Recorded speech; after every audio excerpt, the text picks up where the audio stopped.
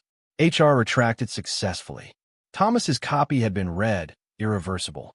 It felt like a piece of me was missing. I didn't understand. How could someone be attracted to the person they despise? By some strange twist of fate, before I even realized it, I was standing at Thomas's door, knocking. Thomas didn't look directly at me. His eyes were dark, shadowed, like he hadn't slept, or maybe he hadn't slept at all. Seeing me, he didn't show much emotion, just a hoarse tone. You didn't have to resign because of me. You can learn a lot in this role. In a few days, I'll be transferred. I won't be in the way. Where are you going? Instinctively, I grabbed Thomas's arm. We both froze, even though we'd share the closest. Deep as touches before, the shallow, surface-level contact made my heart race. Thomas looked away. Since you've submitted your resignation, my schedule doesn't concern you anymore. For the first time, Thomas made my chest ache with panic. I didn't understand. Why did the person who hated him the most, the one who wanted to stay far away from him, turn out to be me? And yet, knowing he was really going to leave, I felt sorrow. Suffocating sorrow. I didn't want that. So I clutched his sleeve tightly. I retracted it. I withdrew the HR one. Yours didn't go through. Thomas's pupils flickered. He watched me quietly, silently telling me to continue. My avoidance in hating that night and my silence last night were never genuine. Thomas spoke softly. Then what is genuine? Coming here today, crossing the line, is that what you mean? He scrutinized me. His gaze lingered on my lips, guarded, wary, afraid of hearing words that might hurt him. I nodded. Yes, I admit it. At the start of the mission, I wanted to run as far as possible. I couldn't admit how much we clicked. But once the mission ended, I couldn't bear it. If I resigned, I'd be afraid I'd never find another excuse to talk to you again. Don't you hate me? I do. But the more I hate you, the more I subconsciously pay attention to you, and the more I'm pulled in, trapped in this vicious cycle of disliking you while falling for you. It's been like this long before the system came. I stepped forward and wrapped my arms around Thomas's lean waist. It was a pure, honest hug. I reveled in the way Thomas's heartbeat stuttered for me. I give in, Thomas. Actually, I'm gay. I like you. Damn it. I like you, and I'm done pretending otherwise. Ha. Turns out saying it out loud didn't cost me anything. I wasn't dead. Being stubborn never ends well. Thomas slipped his fingers through mine, interlocking them. His nose brushed mine. I lost first. You win again. I buried my face in his chest, voice muffled. Can I still work for you? I think you're amazing, and I want to learn more about that resignation. Can we pretend you never saw it? Of course, for you, I always give my all. I felt my face burn. God, couldn't give my all. Just mean give my all. Thomas kissed the corner of my lips. Tomorrow's Saturday. Ha. It took me until night to fully register. That's because you have work. I didn't want to disturb you. Control yourself a little. Days pass anyway, don't they? Charlie, Thomas said, Alpha jealousy is strong.